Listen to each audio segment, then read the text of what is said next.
सभी भक्तों को श्री शिवाय नमः। हर हर महादेव। ओम नमः शिवाय। जय महाकाल। शिवाय नमः। ओम। तो आज हम आपको बताने वाले हैं पितृपक्ष में किए जाने वाले सबसे सरल उपाय, जिन उपायों को करने पर आपके वंश में वृद्धि होगी। पूज्य गुरु जी की कथा से सुनकर इस उपाय को अच्छे से समझाने का प्रयास करेंगे। गुरुजी ने पितृपक्ष में बताए जाने वाले उपायों का वर्णन किया है और वही उपाय हम आपके सम्मुख में प्रस्तुत कर रहे हैं। तो कैसे करने हैं ये उपाय, कब करने हैं? पितृपक्ष के 15 दिन यदि आपने इन उपायों को कर लिया तो निश्चित रूप से आपके वंश में वृद्धि होगी।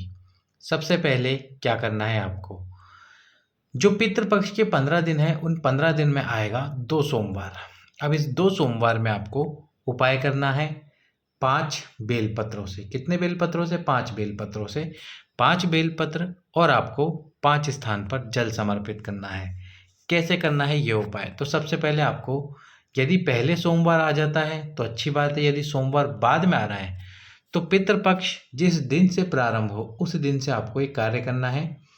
आपके पितरों का स्मरण करते हुए, जहाँ पर आपके घर में जहाँ पितरों का स्थान है उस स्थान पर, यदि आपके घर में मटका, जहाँ आप पानी भर कर रखते हैं, मटका रखते हैं, उसको हम पलिंडा कहते हैं, वहाँ पर पितरों का स्थान माना गया है, जैसा गुरुजी ने अपनी कथाओं में बताया है।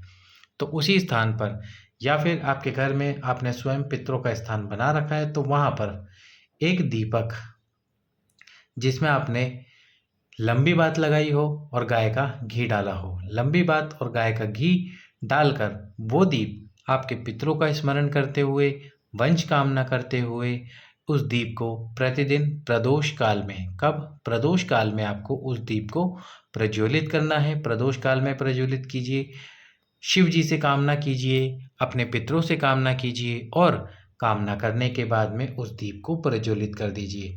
प्रतिदिन आपको लंबी बाती का पूरे पितृपक्ष के 15 दिन दीप प्रज्वलित करना है। ये दीप प्रदोष काल में प्रज्वलित करना है, आपके पितरों का स्मरण करते हुए। आपके पितरों की कृपा आपके ऊपर अवश्य ही होगी। दूसरा उपाय जो इसी के साथ में आपको करना है, और वो भी है एक दीपक वाला उपाय। अब ये दीपक आपको कहाँ पर प्रज्वलित करना है? ये दीप आपको प्रज्वलित करना है माता तुलसी के क्यारे के पास। आपके घर में जो भी माता तुलसी का क्यारा हो, उस क्यारे के पास में, क्यारे के अंदर कभी भी दीप प्रज्वलित नहीं किया जाता, इस बात का विशेष ध्यान रखना। तो ये 2 दीप आपको प्रज्वलित करने हैं। कहाँ-कहाँ? आपके पितरों के स्थान पर, और दूसरा दीप आपको प्रज्वलित करना है तुलसी के क्यारे के पास। ये दीप भी घी का दीप होगा और माता तुलसी से प्रार्थना करते हुए आपको इस उपाय को करना है। बाबा से प्रार्थना कीजिए, माता तुलसी से प्रार्थना कीजिए, आपके वंश को बढ़ाने के लिए, आपके वंश में वृद्धि करने के लिए। अब हम चलते हैं हमारे तीसरे उपाय की तरफ। वीडियो को लाइक, चैनल को सब्सक्राइब और वीडियो को शेयर कर दीजिए। और कमेंट में आप जिन भी महादेव का नाम जानते हो, जैसे आप कुंदकेश्वर का नाम जानते हो तो कुंदकेश्वर महादेव का नाम लिखिए। आप तुमरुकेश्वर महादेव को जानते हो तो तुमरुकेश्वर महादेव का नाम लिखिए।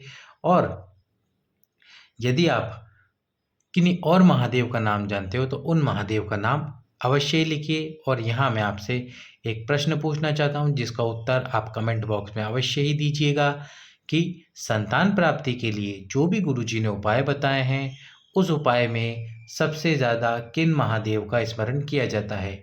हिंट मैं आपको दे रहा हूँ, इन्हीं महादेव का सबसे ज़्यादा स्मरण किया जाता है। हर उपाय इन्हीं महादेव के नाम से किया जाता है। आप कमेंट बॉक्स में उत्तर अवश्य ही दीजिएगा। तो तीसरा उपाय जो कि है सोमवार के दिन किया जाने वाला। जो भी पितृपक्ष का पहला सोमवार पड़े उस दिन आपको इस उपाय को करना है। 5 बेलपत्र ले लेने हैं और 5 बेलपत्र लेकर, सबसे पहला बेलपत्र, पहले तो आपको क्या करना है, उत्तर दिशा में ही खड़ा होना है। जहाँ पर शिव जी, जिस दिशा में शिव जी के जलाधारी है वहीं शिव जी के सम्मुख में खड़ा होना है। शिव जी के सम्मुख में खड़े होकर सबसे पहला बेलपत्र आपको समर्पित करना है भगवान गणेश जी के स्थान पर, जो कि आप जाते हो शिवलिंग में सीधे स्थान पर होता है। यहाँ पर इस बेलपत्र को तुमरुकेश्वर महादेव के नाम से समर्पित कीजिए और फिर इस बेलपत्र के ऊपर जल समर्पित कीजिए। थोड़ा सा आपको जल समर्पित करना है, 1 कलश जल आपके पास में होना चाहिए। थोड़ा सा जल समर्पित कीजिए। इसके बाद में दूसरा जो बेलपत्र आप समर्पित करोगे वो करोगे कार्तिकेय भगवान जी के स्थान पर, और यहाँ पर भी आपको बेलपत्र समर्पित करने के बाद थोड़ा सा जल समर्पित करना है। तीसरा जो बेलपत्र आपको समर्पित करना है, इस समय जब आप ये बेलपत्र समर्पित करो तो तुमरुका जी या तुमरुकेश्वर महादेव का नाम लीजिए। तीसरा जो बेलपत्र आप समर्पित करोगे माता अशोक सुंदरी के स्थान पर, इस बेलपत्र को समर्पित करते हुए भी आपको तुमरुकेश्वर महादेव का नाम लेना है और उस बेलपत्र पे जल समर्पित करना है बेलपत्र के ऊपर। जैसे कार्तिकेय जी के भगवान का समर्पित करा तो यहाँ पर बेलपत्र समर्पित करने के बाद में थोड़ा सा जल, फिर इसके बाद में माता अशोक सुंदरी के स्थान पर समर्पित करा, बेलपत्र समर्पित करने के बाद में थोड़ा सा जल, और उसके बाद में आपको आपके जगह से, आपके स्थान से खड़े होना है। यानी कि आप शिव जी के सम्मुख में यहाँ से खड़े होइए और आपको घूमकर इस प्रकार से शिव जी के पीछे की तरफ आना होगा। यानी कि इस स्थान पर आपको खड़ा होना है और यहाँ से जो बेलपत्र समर्पित होगा वो समर्पित होगा इस वाले स्थान पर आपके विपरीत में। यानी कि आपको इस वाले स्थान पर बेलपत्र समर्पित करना है। चौथा बेलपत्र जो माता पार्वती के हस्त कमल पर समर्पित होगा। इस बेलपत्र को समर्पित करके इस बेलपत्र के ऊपर थोड़ा सा जल समर्पित कीजिए तुमरुकेश्वर महादेव का नाम लेते हुए। इसके बाद में आपको जो पांचवा और अंतिम बेलपत्र है वो समर्पित करना है, और वो समर्पित करना है इसी दक्षिण दिशा से भगवान शंकर के शिवलिंग पर। और जब बेलपत्र समर्पित करोगे तो इस बेलपत्र की डंडी आपके विपरीत में हो, इस बात का विशेष ध्यान रखना। फिर इसके ऊपर जो कलश में बचा हुआ जल है वो पूरा का पूरा जल आपको समर्पित कर देना है भगवान तुमरुकेश्वर महादेव का नाम लेते हुए। और जो जल आप समर्पित करोगे सबसे एंड में, यानी कि अंतिम में बेलपत्र के ऊपर, उस जल को किसी पात्र में झेल लेना, उस जल का आचमन करना, यानी कि उस जल को आपको पीना है। इस प्रकार से आपको ये 5 बेलपत्र वाला पितृपक्ष में सोमवार के दिन 2 सोमवार पड़ेंगे, इन दोनों सोमवार को आपको इस उपाय को अवश्य ही करना है। बाबा भोलेनाथ और महादेव की कृपा से आपके घर में वंश की वृद्धि अवश्य ही होगी। इसके साथ ही आपको जो पितृपक्ष में प्रदोष पड़ेगी उस प्रदोष के दिन भी एक विशेष और विशेष उपाय करना है। विशेष उपाय कौन सा है? वो विशेष उपाय है सफ़ेद आंकड़े की जड़ वाला उपाय। सफ़ेद आंकड़े की जड़ वाले उपाय का वर्णन हमने आपके साथ में कितने बार ही कर दिया है। अब ये उनके लिए है जिन्होंने आज तक कभी सफ़ेद आंकड़े की जड़ नहीं बांधी, अभी तक नहीं बांध रखी है, और उनकी इच्छा है सफ़ेद आंकड़े की जड़ बांधने की, और किसी विशेष दिन बांधना चाहते हैं, उनका रजस्व वाला धर्म बंद है, फिर भी उनको संतान प्राप्ति की इच्छा है, तो उनके लिए पितृपक्ष की पड़ने वाली प्रदोष का दिन विशेष दिन है। इस दिन आपको सफ़ेद आंकड़े की जड़ को, यदि आप उसी दिन जड़ लेकर आना चाहते हैं तो उस दिन जड़ लेकर आ जाइए, एक दिन पहले लाना चाहते हैं तो एक दिन पहले, 2 दिन पहले लाकर रख सकते हैं। बस इतना ध्यान रखना जड़ सूखे नहीं।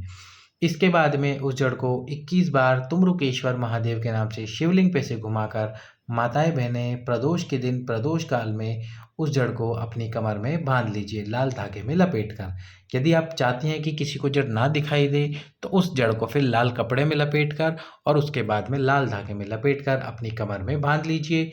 एक पीपल का पत्ता भगवान अवधूतेश्वर महादेव के नाम से समर्पित कीजिए, और उस पीपल के पत्ते को अवधूतेश्वर महादेव के नाम से समर्पित करने के बाद गाय के दूध में उबालिए, पीपल के पत्ते को निकाल कर रख दीजिए, और फिर उस गाय के दूध को पति और पत्नी दोनों पीजिए। गाय का दूध वैसे भी गुणकारी होता है, लाभकारी होता है, आप सभी जानते हैं। थोड़ा थोड़ा दूध पीजिए। 1 महीने तक उस जड़ को बांध के रखें। 1 महीने बाद भी आपको उस जड़ को बांध कर रखना है। वैसे तो गुरुजी ने कोई विशेष समय बताया नहीं है इस जड़ का कि आपको 1 महीने बांधनी है, 2 महीने बांधनी है, 3 महीने बांधनी है। हमने पत्रों के माध्यम से ही ज्ञात किया है। किन्हीं किन्हीं माताओं को 1 महीने जड़ बांधने पर भी वंश वृद्धि होती है, किन्हीं को 2 महीने लगातार बांध के रखने पर होती है, किन्हीं को 3 महीने बांध कर रखने पर होती है। तो उस समय आपको निर्णय लेना है जब 1 महीना पूर्ण हो जाए कि आपको फिर से बांधनी है या इसको बांधे रखनी है। कम से कम 2 से ढाई महीने जड़ बांध कर रखे, उपाय करते रहे, बाबा आपकी गोद अवश्य ही भरेगा। अब इस पितृपक्ष में किया जाने वाला सबसे अंतिम उपाय जो कि है 15 दिनों के लिए, क्या करना है आपको? एक बेलपत्र लेना है।